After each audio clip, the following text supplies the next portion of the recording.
thank you all for checking in with us, sharing with us. Really, really appreciate you taking the time to be with us this morning. My name is Karen. I am the Programs Director with AAPA. If y'all aren't familiar with AAPA, it stands for Asian American Professional Association. We are the ones putting on these virtual talks that y'all are chiming in this morning. So again, just quick logistics. You have your, once you pop in, you're automatically on mute. We'll have a Q&A session if you're feeling bold and you do want to share. You'll have the option to unmute yourself and share your question. For the most part, you can pop in or save your questions, table them till the end when we do have our Q&A, so we can give time and space to the speakers that we have today, because we have such great content for you today. It's going to be amazing. I mean, I might be a little biased, but it's going to be amazing. But so I'm just going to do a quick little run through of what our agenda looks like today. Let me make sure. Oh, there we go. So welcome, y'all. Here we are. And yeah, if y'all aren't familiar with AAPA, we're amazing. We're a nonprofit. There's pretty much only 2 people that run the place. Just kidding. We also have our amazing volunteers and our mentors. But yeah, we have 3 main programs. Our mentorship program, which is a year-long program. We provide one-on-one mentoring. We have an amazing network of mentors in all different industries. And we essentially provide professional leadership training for minorities. And we're bringing you these idea talks, which we just launched because of the pandemic. And it has really, you know, been such an eye-opener and a connection. And, you know, we feel just very, very humbled to be part of this community that we're trying to bring visibility to. So that's one program. The other one we have is a board leadership program, which is a 6-month leadership training for to prepare you to be a board member on a nonprofit board. So that's really interesting. And essentially it creates a pipeline of minorities to sit on a nonprofit board. And then we have our Toastmasters chapter, which helps you with your public speaking skills. So thank you all for joining us. For folks that are popping in late, we're just doing intros right now. And then this is a collaboration. So today's talk, we're collaborating with NAAAP, so the National Association, sorry, I always mess this up, but I'm gonna introduce the president. You know, we have too many acronyms sometimes and I'm a little nervous, so that's why I'm talking really fast. But I will go ahead and pass the mic to Lance, who will go ahead and introduce NAAAP to us. So Lance, take it away for a second. Sure, good morning. Thank you everybody for being here and supporting this event. So as Karen said, my name is Lance Hong. I'm the president for the National Association of Asian American Professionals. Try saying that 3 times fast. Yeah, so we are a nonprofit, all-volunteer organization.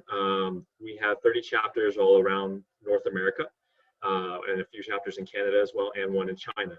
And our focus is primarily on leadership and professional development, as well as community service. So we are really excited for you guys to join us today. We have a great program for you. And if you have any questions, feel free to contact us. Check out our website, lax.naap.org. Thank you very much, and I'll pass it back to Karen. Amazing. Thank you, Lance. I know that's why we have acronyms. There's just way too many words to say in one mouthful. But yes, so thank you for helping us out with that. And this is, again, our virtual idea talks. You know, we're really trying to connect with the community. We want to collaborate with other nonprofits and, you know, friends that are doing the same thing, and really, you know, trying to be resourceful, innovative, and creative during this time of uncertainty, right? So that's why we're bringing you these talks. I'm going to go ahead and give the floor to our speakers. I want to go ahead and introduce our panelists speakers today. This is pretty much our agenda: welcome, intro, panelists, and again, we have a Q&A at the end. So if you want to table the questions, you can go ahead and do that. And I'll go ahead and stop sharing screen so y'all can see what's going on. And then you also have a speaker view and a gallery view for those folks who haven't joined in on Zoom before. So speaker view, since I'm talking, I'm going to be all up in your screen right now. You're just going to see me.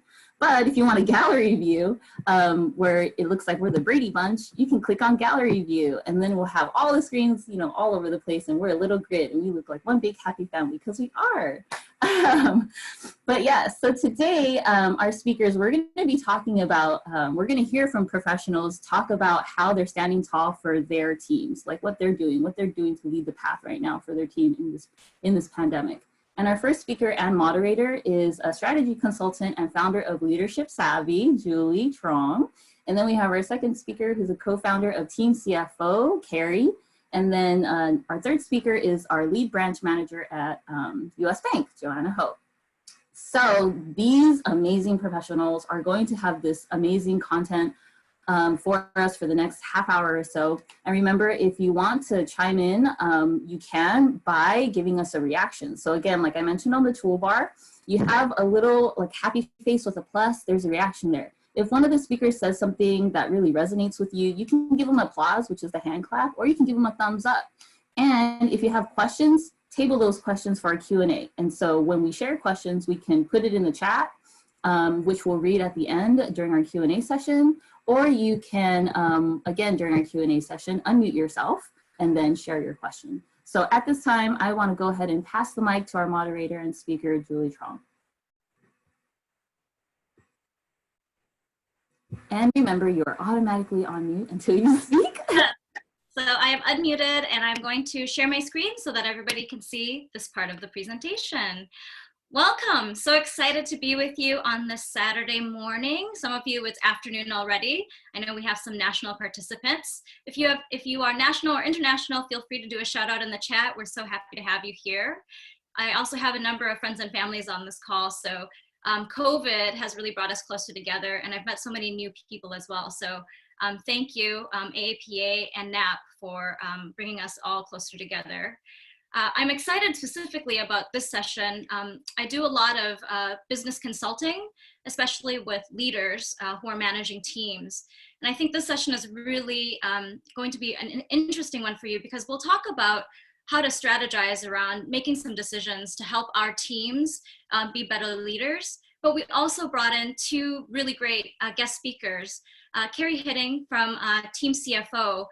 She not only has the finance CFO background, but also is the president and co-founder of her company. So I'm excited to have her speak about her experience as a C-suite leader herself, and then with the many clients that she works with.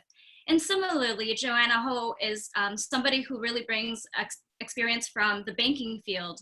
And we know they've played such a vital role to help businesses of all sizes during this time. But she herself is a lead branch manager. So to hear examples from her experience of how she's helping her teams adjust to this new environment, as well as how they're responding to the businesses that they work with, we've got a really exciting group of speakers today.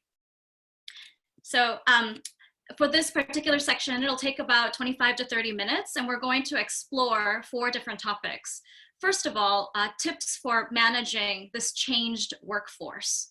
Second, we'll talk about how do we really partner with our staff so that we're not problem solving alone. A lot of times staff actually during times of change or crisis, they might get scared for a bit, but ultimately they want to help be part of the solution. So we're going to hear examples of how teams are doing that. They're kind of coming together to co-design solutions.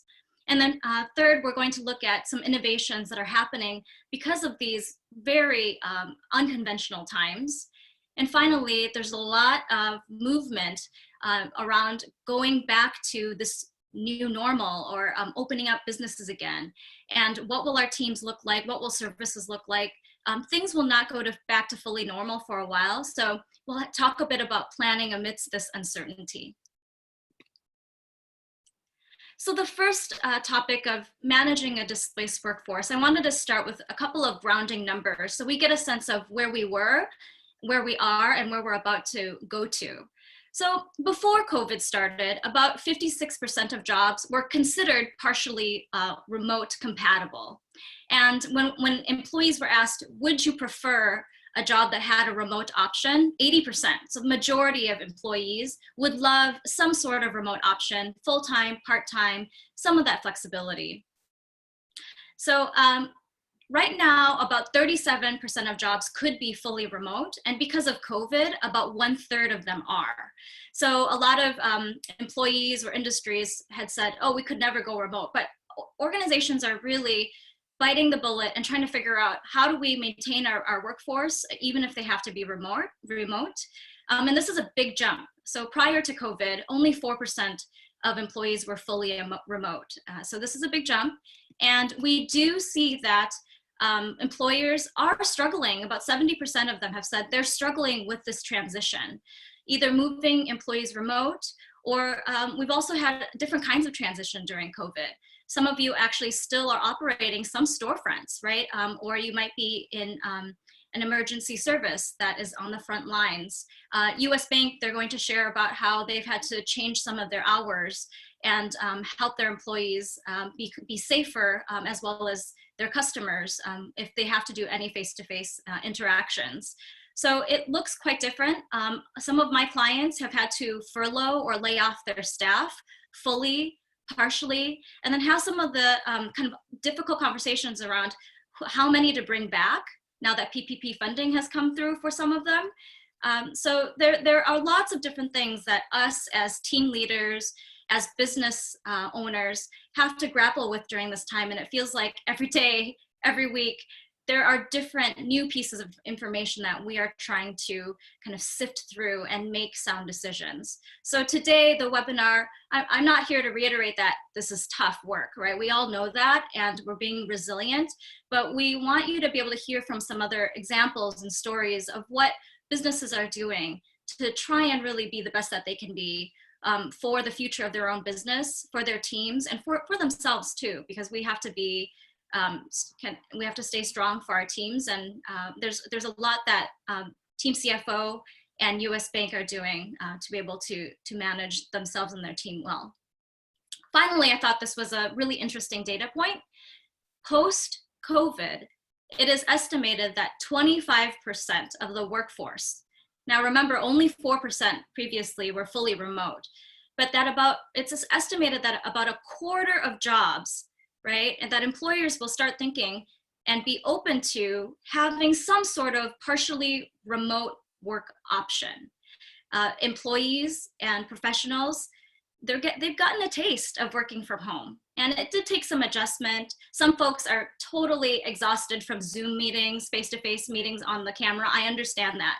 But many of us have gotten a taste of that and are now asking about, will there be opportunities to continue working remotely? So a heads up that we are estimating that the workforce will partially be shifted to having more remote options. And it is a preference of employees, but also is a potential cost savings, because now you might not have to manage as many workspaces. Previous to COVID, it was estimated about 50% of desks were left empty during the day anyways, because 50% of employees just weren't using their desk half the day. So there's some cost savings that could be had there. All right, so before we go to our two guest speakers so they can share a bit about how they have helped manage the adjustments and the shifts with their workforce, I just wanted to take a moment for you to think about how you and your team and your company reacted to COVID. There's kind of three reactions that I saw with the clients that I was working with. A, play it safe, right? This will probably be temporary. It might not be that big of an issue. We have some reserves. Let's just maybe make some decisions about staffing, cut some of our staff right now, but let's not shift our services too much. We've got a good product here. We just need to wait it out. Second, maybe let's take a more measured approach. If we are moving online, what can we do, right? Maybe your organization was considering some opportunities, but also not just diving right in and completely overhauling your business model. Then three, we have those who are very opportunistic, right? Or trying to leverage this very strange time. And actually, I say that in a positive way, that some companies that I've worked with, they would tell me, oh, in 3 to 5 years, we'll go remote. We'll hire staff that will help us become digital. We'll hire staff that will help us go national. But because of COVID, I'm actually seeing them pivot immediately right now to a new business strategy, a new product delivery model. And what we've seen in those organizations is really incredible outcomes. You know, there's obviously a lot of risk to it, whether or not this will have positive impact long-term. But in the now, we're seeing stories come out, and with the clients that I've worked with, double the sales, greater reach, going statewide, going national, and really meeting some numbers that they once thought were impossible or were goals that would take 3 to 5 years to achieve. So I shared these 3 different reactions, not to say one's better than the other, but it is important to take a moment to think about how did we react, and to be able to have an open dialogue with your team on why you reacted that way and what is your next step moving forward. So again, nothing's right or wrong, but to acknowledge where you are at, how the steps that you took and why, and communicate that. As team leaders, we don't have to have all the answers. We just need to be really strong communicators, and it's okay to be a little bit vulnerable during these times and to say, I don't have all the answers, but let's work together to figure it out. You'll see some words on the bottom. I think people react in different ways because we are emotional beings, we're human, and it takes some time for us to process. So you'll see some keywords on the bottom of the screen, and we'll probably acknowledge that you probably went through a few of those emotions through the last 6 weeks. All right, I'm now gonna turn over to Joanna and ask her to share a bit about what US Bank has been doing, because they've got a very interesting model. Some staff had to go and work completely remote, while other staff still had to go to the office, to the banks. And that inherently creates a model where staff are having to operate very differently. So can you tell us a little bit more about how those decisions were made and how staff are reacting to them? How are you taking care of each other? Yeah, thank you, Julie. You brought up a lot of great points. Right now, we are facing an interesting time where we are more reactive than proactive. I'm sure a lot of you guys, game plan for 2020, had all these great ideas, wanted to implement everything, comparing 2019 to 2020, everything went out the door right as the COVID pandemic came across. But as leaders in our workplace, we have to set the tone and establish a positive mindset, because there's a lot of unknown out there. We don't have all the answers, as you just mentioned. The key factor is how we impact the response is through employee engagement. It sounds more simple than that, but I believe that employee engagement is really going to help us drive that, that unknown feeling that we're facing today. There's a lot of communication, a lot of information that's being communicated to us on a daily basis. But some things that US Bank has been doing is that they've implemented changes through the response of COVID, such as an increase in pay, a premium pay of 20% of all frontline employees. So all the critical staffs that are helping the customers on a daily basis are getting additional 20%. And also, you mentioned earlier that we have reduced hours for branches. So typically we do close at 7, but now we're closing at 4, and we close down a lot of branches that doesn't have any banded barriers for the protection of our customers and our employees. But the main thing is that we have to have a clear understanding that we are essential workers for the bank, and our bankers are working diligently for outreach. However, for myself, I've been away from my own team for almost a month and a half now. And I have to say it's been very difficult for me because I'm used to everyday human connection and contact. So having that shift 180 to not seeing my team, it's been challenging. So what I've been doing to help maintain that level of engagement is through what everyone else has been implementing, is everything virtual. So through US Bank, we use something called WebEx, which is very similar to Zoom. So I've been doing virtual coachings, and also for us to be adjusting to this new normal, we have to be creative on how we connect with our employees now. So just a couple weeks ago, I set up a Zoom meeting with my bankers after hours, because I just miss seeing their faces. I'm just so used to seeing them on Monday through Friday, and just chit-chatting and just updating each other on our lives and stuff. So we had like a 2-hour Zoom meeting, and we just talked about what's been happening in our personal lives. But I've been setting up 15-minute touch points with my team on a weekly basis, just so I can give them updates on what's happening with US Bank.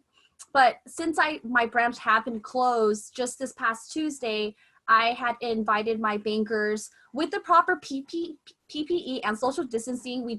I did surprise my banker for her birthday.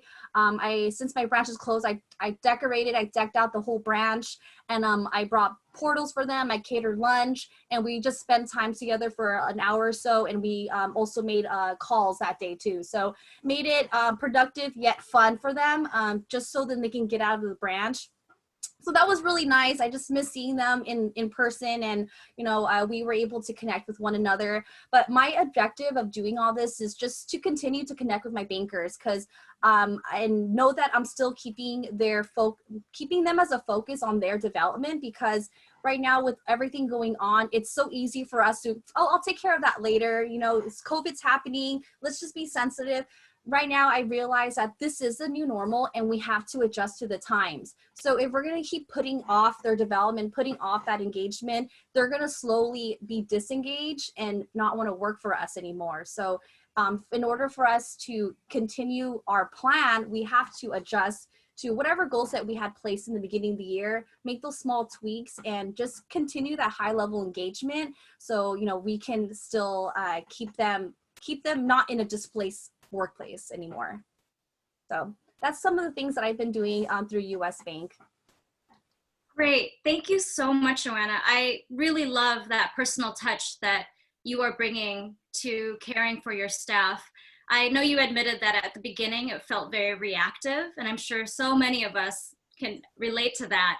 But what I'm hearing now is a kind of a deep breath that happened, and moving into this new normal, you are being more proactive and communicating in a way that isn't just policy level change, but is really thinking about the individuals that you work with, so they continue to really stay connected and supportive. Yeah, thank you. So I'm going to move on to the next slide here.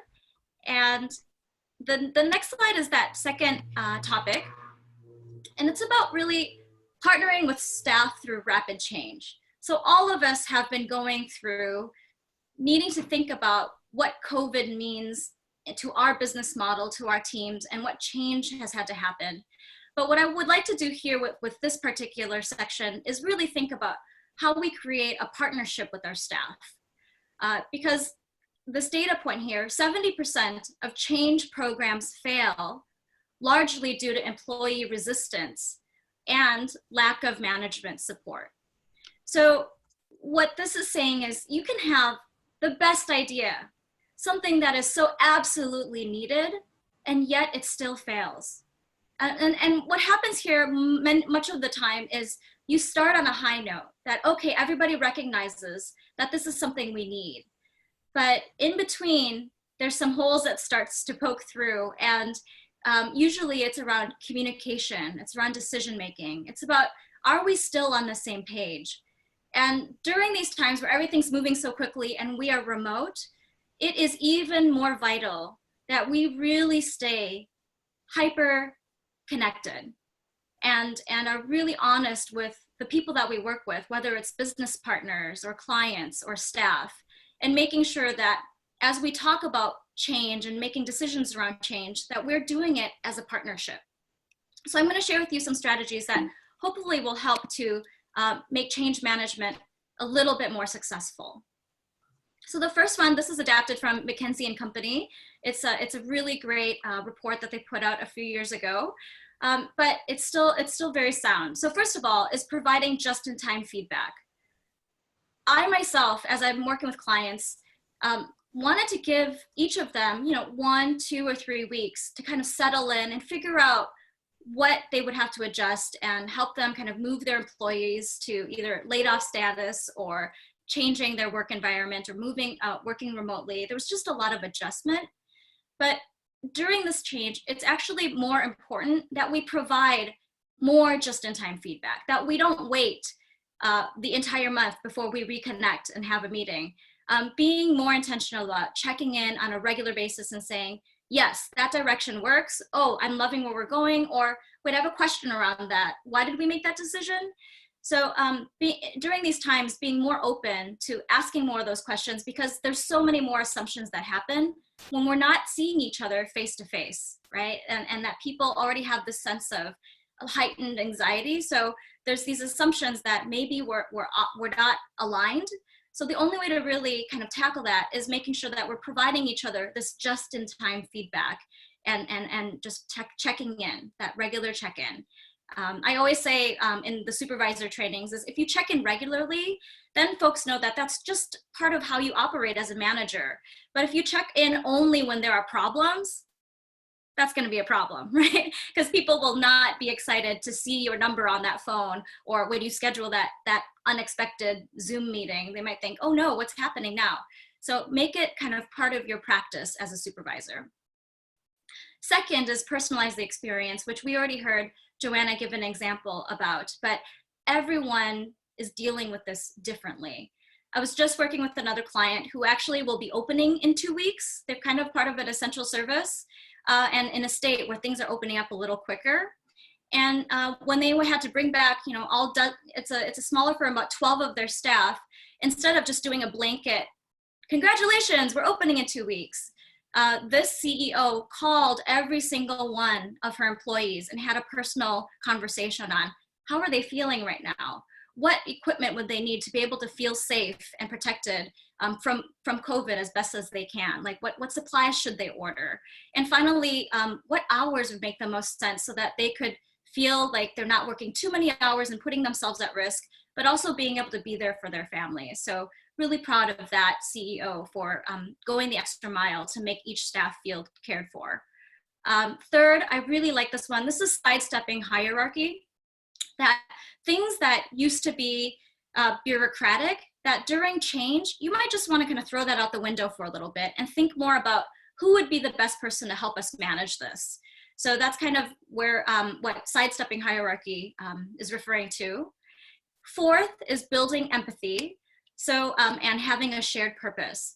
So again, it's not business as usual. So it's great to have a plan, to have all the tactics in order. But again, we're managing people, and it's requiring us to really know where we are at. I know a very high performing manager who works very long hours, making sure all of her employees are working remotely well. But she is so burnt out. She's on the brink of quitting. And so it's so important right now that you show empathy and allow your staff to be vulnerable because you don't want to lose your best employees. And my favorite one is actually having a shared purpose. When times are really tough, knowing that you're not just doing this because it's a job, and knowing that you guys are working through this and weathering this because there's this shared mission, a shared purpose for why us being able to work together well is so important, right? Whether that's your business mission, service to your clients, that's a shared purpose. Take a moment to remind you and your team about that shared purpose. It isn't just a crisis management, that there's a bigger purpose behind why we need to weather this crisis. And finally, demonstrate progress. Another example is just celebrate. Find those little wins and benchmarks and celebrate them with each other so that you can feel those wins despite some of this uncertainty. So I'm now going to turn it over to Carrie Hitting and ask her how she and her clients, any examples of really staff coming together to best support each other and work in a partnership during this period. Thanks, Carrie. Oh, we're gonna unmute you. Give us 1 second.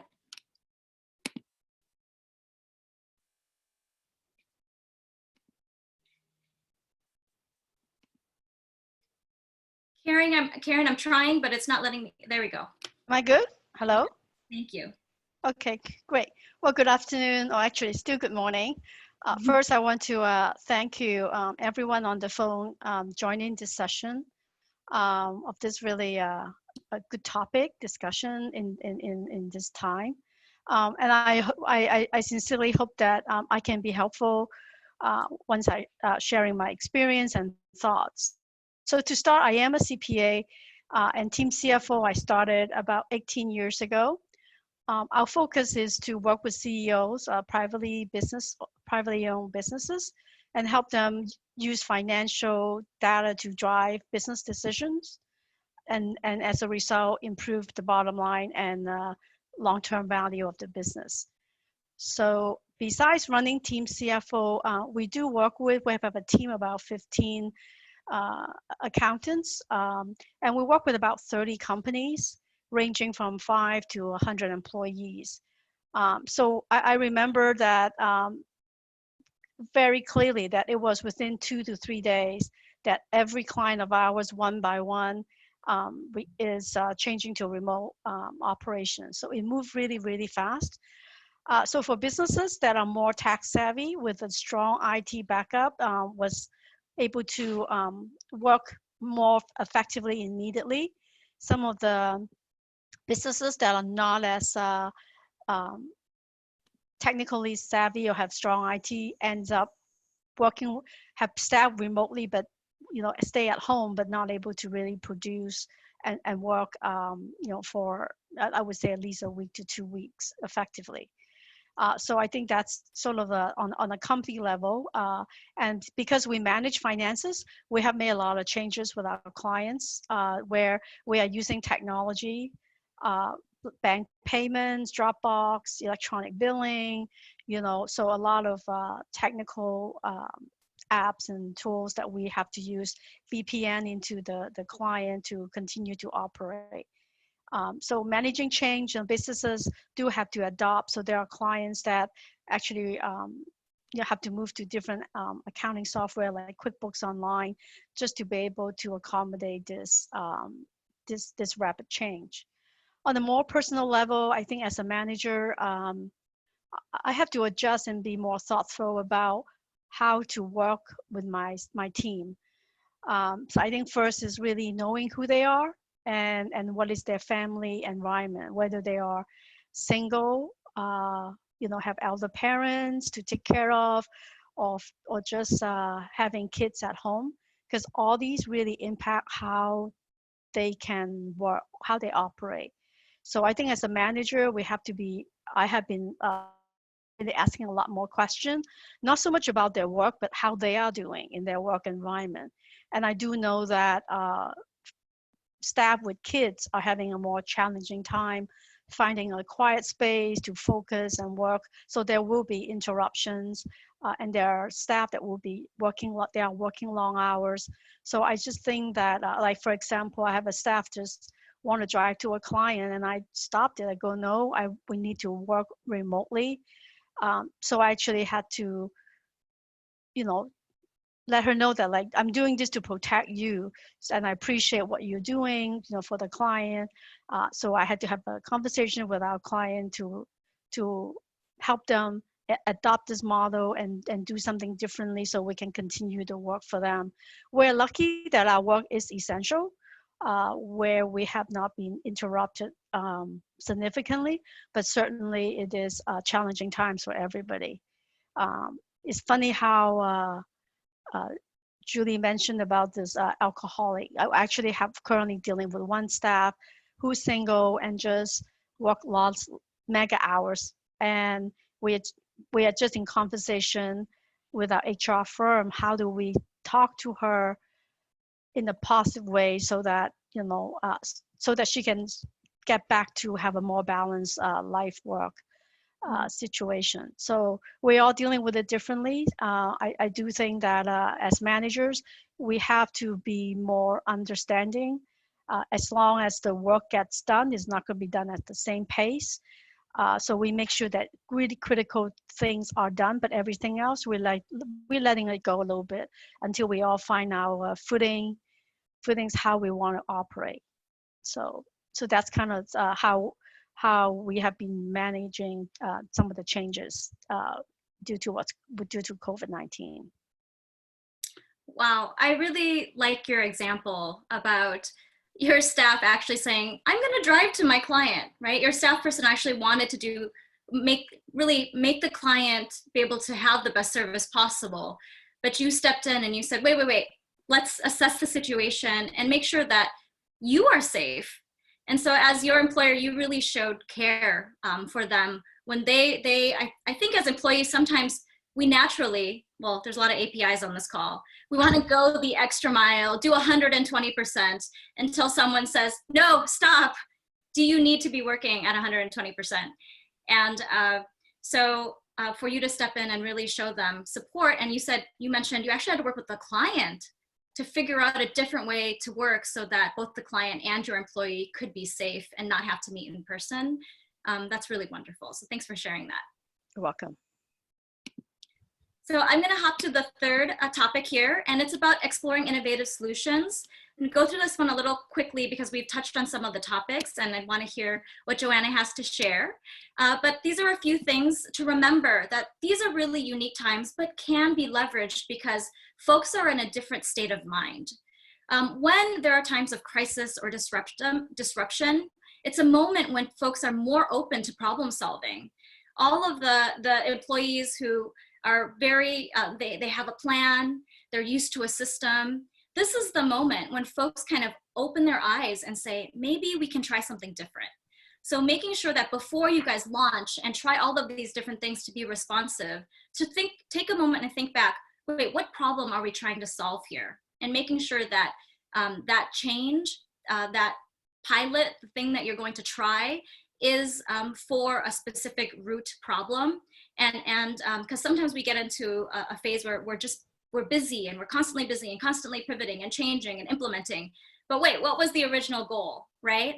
And because of COVID, our goalposts they're shifting. So we need to regularly stop and ask each other, are these still the same goalposts?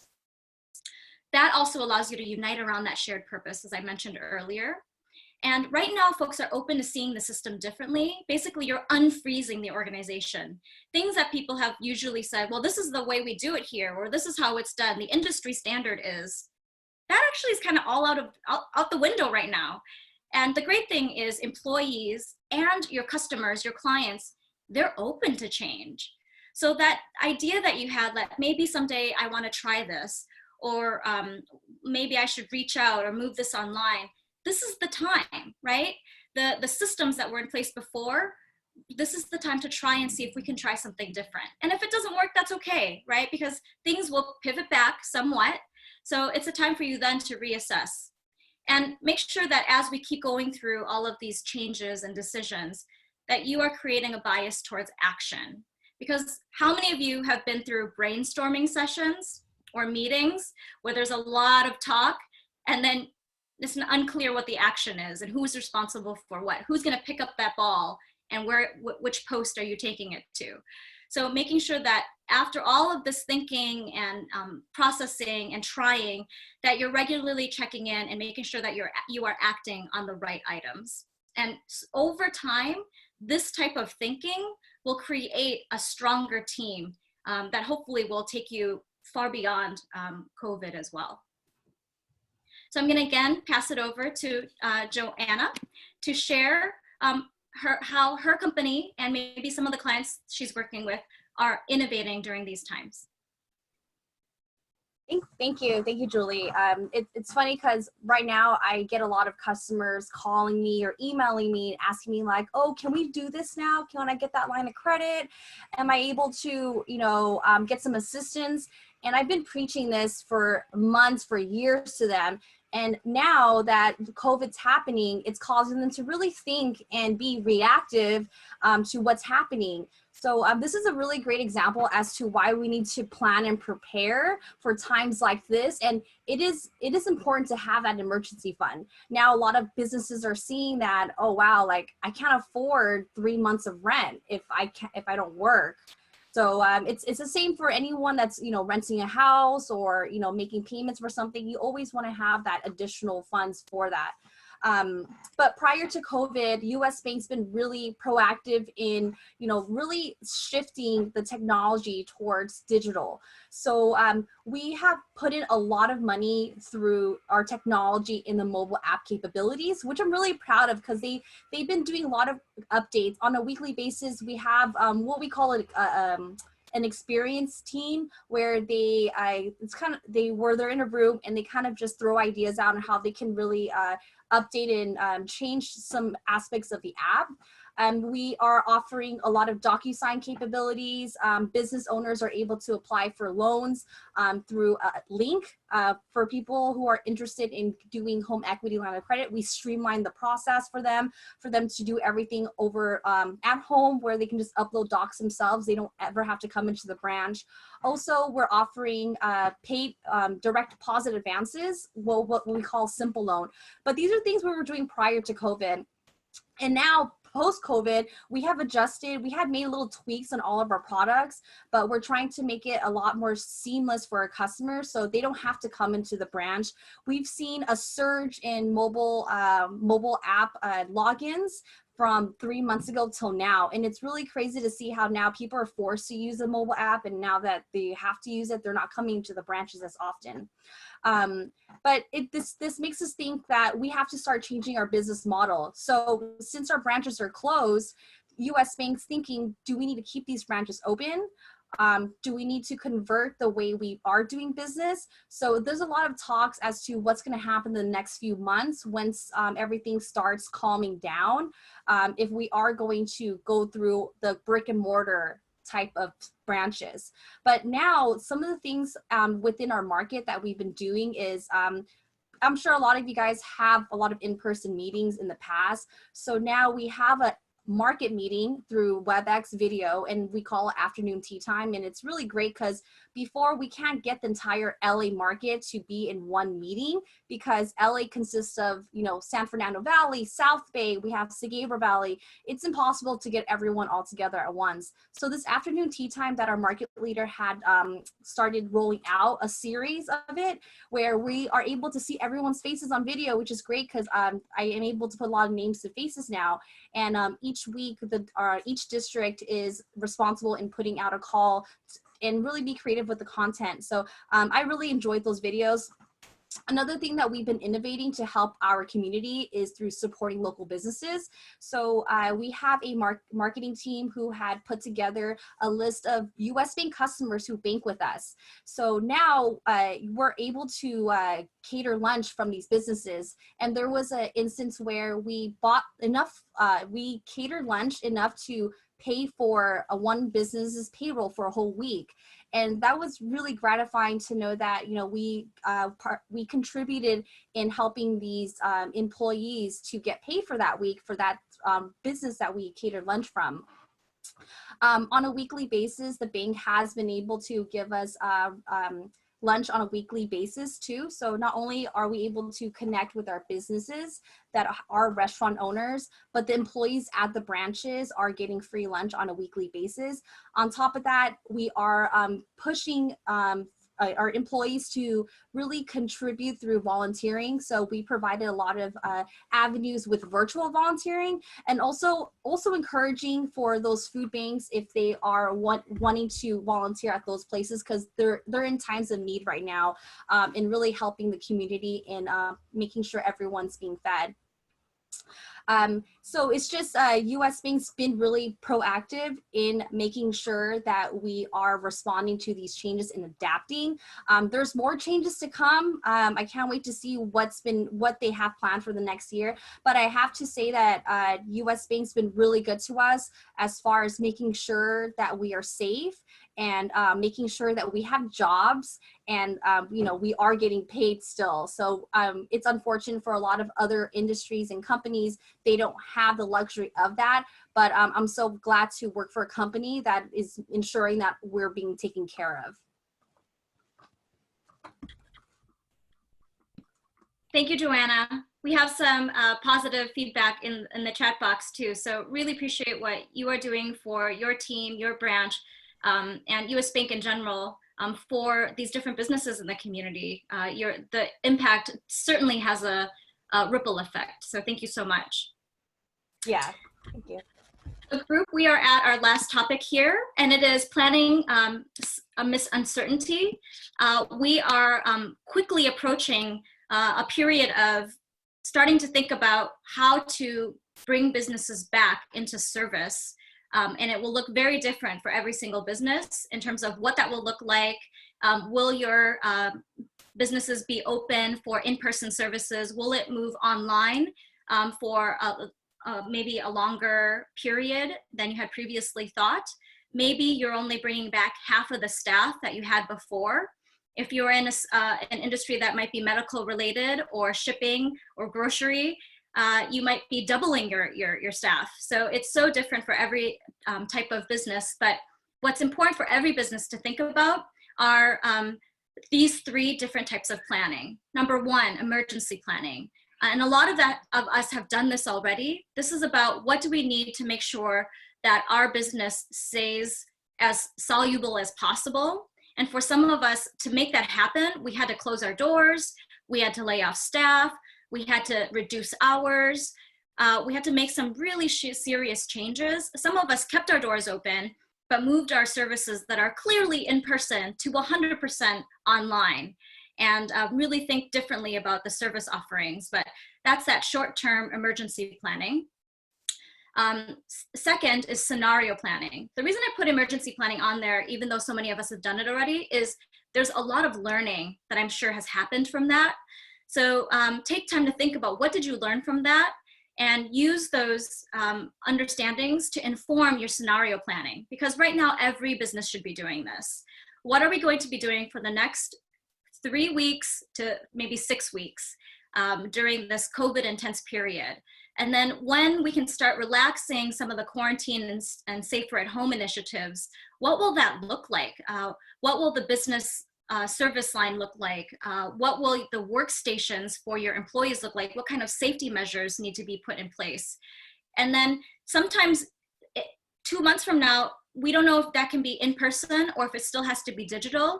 But as a business, you should be planning kind of these parallel scenarios so that you can make a decision on financially and resource-based and the types of skills you have on your team, which scenario is most feasible, is the smartest direction to move towards. And if you can, actually start also thinking about longer term planning. So if you know you're trying to get to this goal a year from now, 18 months from now, 2 or 3 years from now, are there steps that you could take right now as you are scenario planning to help think about how does this potentially impact or maybe allows me to test the waters for that future version of what our company could be? And no matter what kind of planning that you're about to embark on, a big reminder is go back to your values as a company. Why do you exist? What are you trying to achieve? What do you want to be known for? And so starting there and then moving out from that to say, what does the market need and want? And how can we best serve that need? But always going back to kind of the core of who you are and why you existed provides you that heart, that mission that will allow you as a business owner, as a team leader, and as employees to get behind something that really is meaningful. Because employees of today, that's really what they want out of their job. It's not just about salary. I'm gonna go to, I believe, okay, the next slide. It's not just about salary, it's also about thinking, where's my career going longer term? So as much as businesses are planning, individuals are also planning their careers. So I'm going to turn it over to Carrie to share a couple of examples, but I also wanted to mention here that we haven't spoken as much about folks who have lost their jobs. That could be a completely different seminar. And I'm a career coach myself, so I see some of the comments and folks kind of acknowledging that there's a whole group of people, a huge amount of people who have lost their jobs. And for those who haven't lost our jobs, a lot of folks have reached out to me and said they feel career unstable or they feel lost. Like this is a moment where they want to rethink their careers. So I just wanted to acknowledge that there is a huge population that that is what mode they're in right now. And that if you or someone else you know really needs a career coach, or please feel free to reach out to me or reach out to some of your other colleagues who can help you think about your career. So Carrie, thinking about future planning, what tips do you have for us as you think about your own firm and as you work with your clients? Yes, great. So I would just talk about from a business perspective and what we are doing. It's no secret that all the businesses with the finance team is really we are doing crisis financial management for all our clients. And what that means is we don't worry about the financials, we don't worry about the budget. We are really focusing on managing cash and doing cash flow projections for the next 6 to 12 months.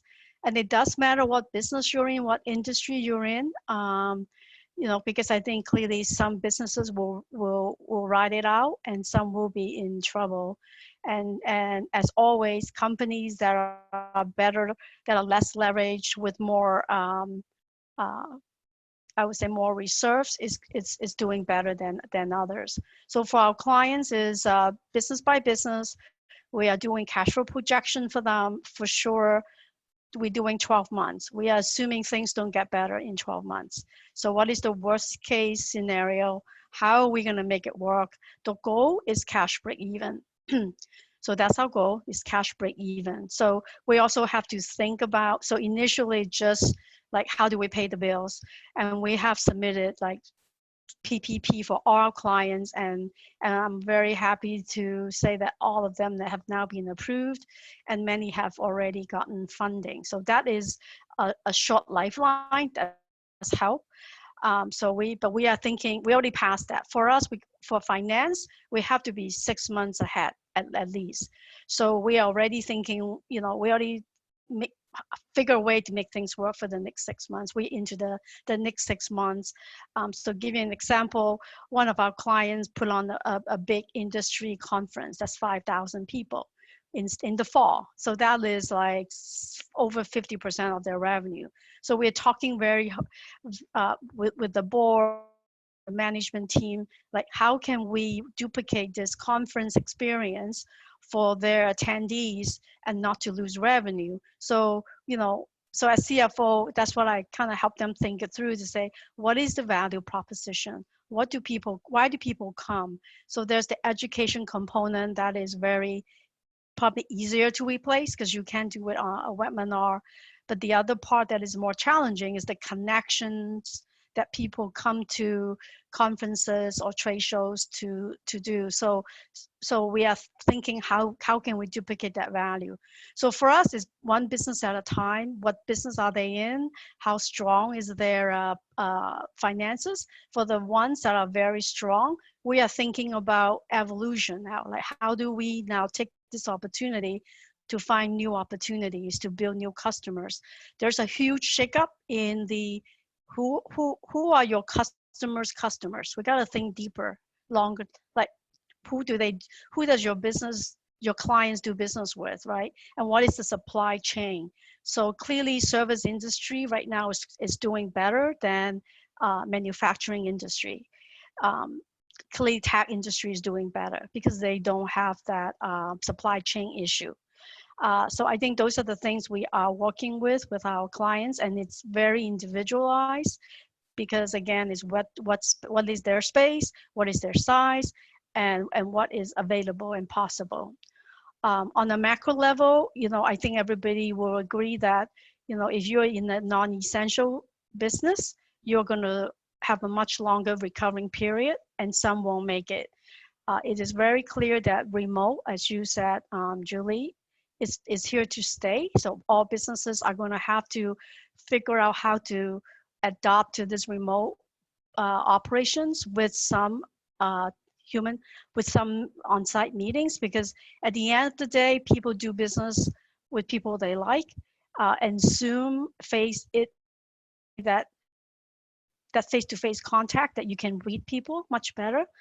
And also in terms of the manufacturing, I am quite sure that the just-in-time inventory concept is going to be shaken and changed on some level, because again, without supply, I have clients that sell products to Walmart, and guess what? Majority of the products comes from China. So we all have to rethink. Every business have to rethink. In a way, I think it's positive, because there's nothing like this that can force every business for survival and for long term to rethink how they do it. And I do think at the other end will come up stronger and better. On the personal level for employees, there is articles out there to say what do companies look for in a remote employee. So that is something that you need to be able to obviously be a much stronger in organization and structuring your time to work. You got to be tax savvy. You know, you have to be able to, you know, if you are working for a company, I would say it's very important for you to take the effort to contact your manager and touch base, let them know how you're doing, what's going on, so it's not a one-way street. So I think employees with those skill set will be more desirable. So I think those are things that every one of us or every one of you should really think about, you know. So that's kind of my 2 cents in the long-term, short-term future in the business. Thank you. I appreciate that you brought it from the employer perspective, but also what the employee can do. So thank you so much. And just the last slide, if you want to take a screenshot of it or a photo, has all of our contact information. Just wanted to note that I'm happy to provide the first 3 people that email me a free business coaching session. So just email me and let me know what you're thinking about, what you're grappling with. And all of these people on this webinar today are amazing resources. So please do reach out. And hand it back over to Karen.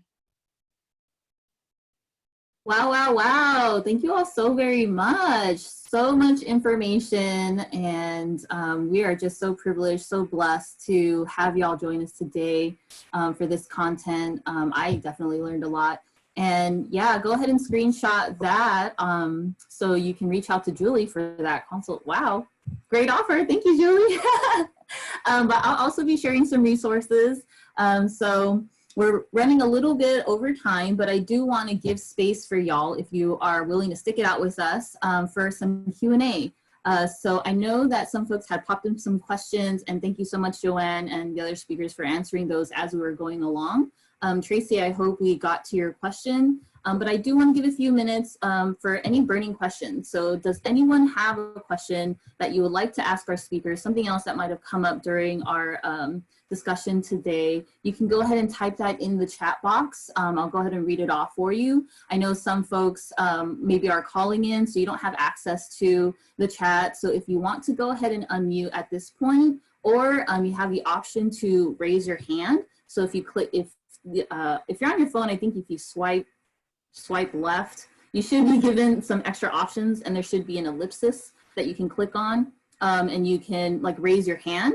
So I'll see that, and I can call on you, and you can unmute yourself at that point, and then, you know, speak and ask your question to the speaker. So I'll give y'all a couple minutes to do that if you'd like. Tracy, did we get to, were you clear on those questions? I know Joanna helped you out there. Thank you, Joanna, for doing that. And also great feedback, y'all. Thank you for chiming in, you know, providing some positive feedback to our speakers today. You know, it's very appreciated, very much appreciated. And also thank you for sharing AAPA's LinkedIn and Facebook group to our participant here. I'm actually going to go ahead and pop in. We have our NAAAP is our collaborator here, so there's NAAAP's email address for y'all. While we have some, while we're giving folks a couple minutes to share your questions. I'll also just go ahead and share our resources. Yes, such great panelists. Y'all are amazing. Oh, thank you. As we wrap up today, audience, if there was something that kind of was a thought for you, food for thought, please share with us in the chat box. I'd love to hear what resonated with you, and if there's a takeaway you have from today's session, that would be wonderful to hear. And feel free to leave your LinkedIn or contact info, because part of the NAAAP and AAPA is all about networking. Thank you, Julie. Thank you for that reminder. And also, before y'all pop off, we have a feedback form if you could help us by filling that out. We want to make sure that we're providing the content that y'all want. Especially like today, this, you know, this topic and the virtual idea talks came about from essentially y'all requesting this information, you know, and what's going on with the pandemic, the uncertain times that we're in. We're providing content that are targeted for not just employees, but small business owners, entrepreneurs. So everyone that's kind of going through, you know, this trauma together, you know, we want to be able to provide, you know, information to you, to provide the support to you. So There's a feedback form. I just popped that in the chat. If y'all can just take a couple minutes to fill that out, we would greatly appreciate that. I'll also follow up with an email, so look out for an email from me. Thank you all so much for chiming in. This is so great. Thank you for today's event. Thank you so much. Yeah, it's so nice. Thank you for this panel discussion. Great job to our hosts and panelists. Thank you. Thank you everyone for participating. Ah, so amazing. So no questions then. It seems like everyone's just super appreciative of all the information that was shared. Was there any, do we have any burning questions or any last thoughts from our speakers if you wanted to chime in? Great content, great discussion. Have a great. I do. Of course, Francis. You hear me, Karen?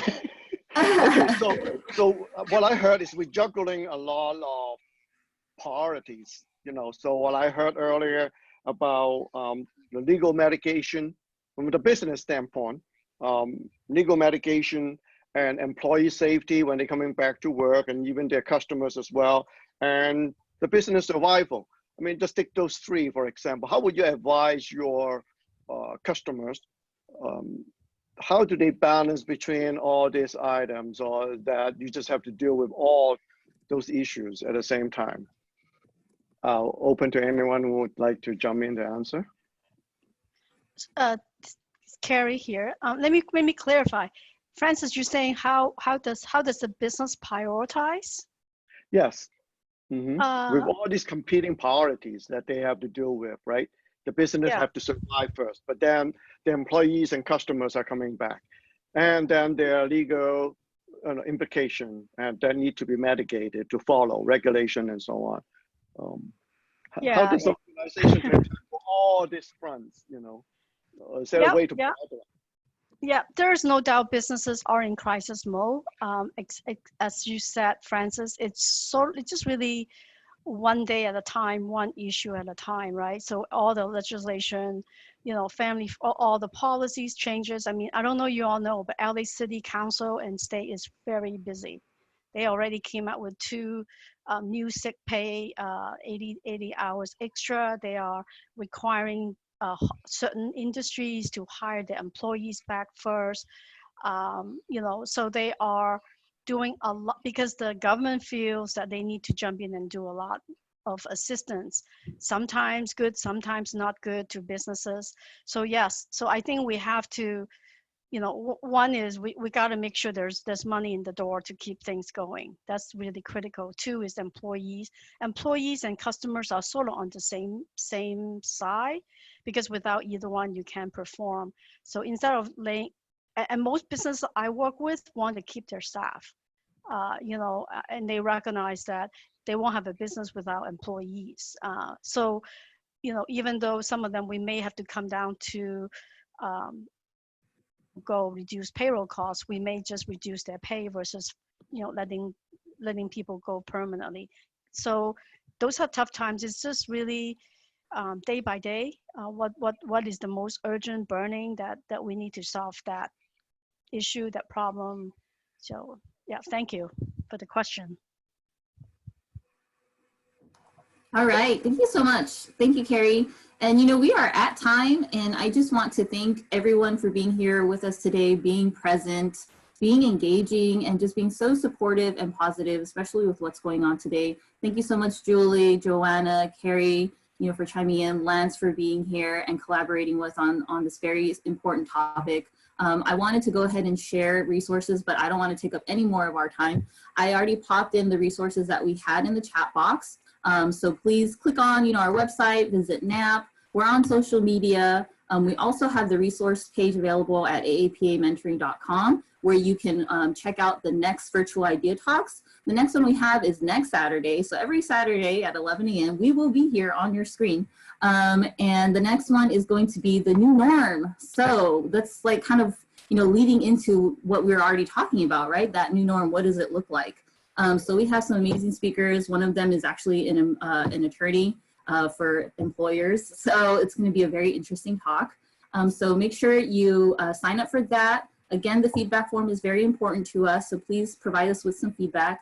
I had a pretty slide to share, but it's okay. We can share next time because I want to let you all go enjoy your weekend. It is Saturday. It's beautiful outside. Go for a walk, breathe in the fresh air. Remember to connect with one another. And again, thank you for being here.